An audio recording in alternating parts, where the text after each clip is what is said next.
Le bûcheron et Mercure. Votre goût a servi de règle à mon ouvrage. J'ai tenté les moyens d'acquérir son suffrage.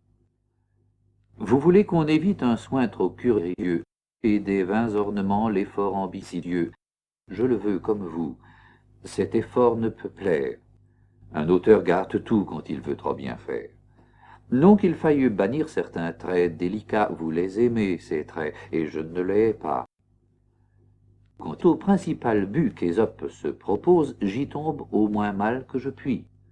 Enfin, si dans ses vers je ne plais et n'instruis, il ne tient pas à moi. C'est toujours quelque chose.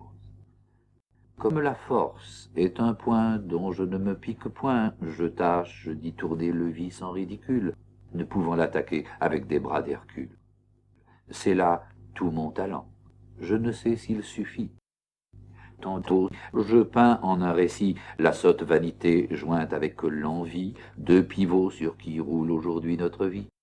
Elle est ce chétif animal qui voulut en grosseur au bœuf se rendre égal.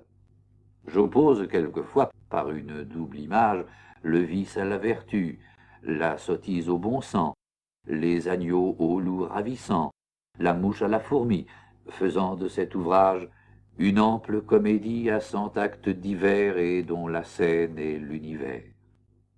Hommes, dieux, animaux, tout y fait quelque rôle, Jupiter comme un autre. Introduisons celui qui porte de sa part aux belles la parole. Ce n'est pas de cela qu'il s'agit aujourd'hui. Un bûcheron perdit son gagne-pain, c'est sa cognée, et la cherchant en vain, se fut pitié là-dessus de l'entendre. Il n'avait pas des outils à revendre, sur celui-ci roulait tout son avoir. Ne sachant donc où mettre son espoir, sa face était de pleurs toute baignée. Oh ma cognée, oh ma pauvre cognée, s'écriait-il, Jupiter, rends-la-moi, je tiendrai l'être encore un coup de toi. Sa plainte fut de l'Olympe entendue. Mercure vient. Elle n'est pas perdue, lui dit ce dieu. La connaîtras-tu bien? Je crois l'avoir près d'ici rencontrée. Lors, une d'or à l'homme étant montrée, il répondit « Je n'y demande rien ». Une d'argent succède à la première, il la refuse. Enfin, une de bois. Voilà, dit-il, la mienne cette fois, je suis content si j'ai cette dernière. Tu les auras, dit le dieu, toutes trois, ta bonne foi sera récompensée. En ce cas-là, je les prendrai, dit-il.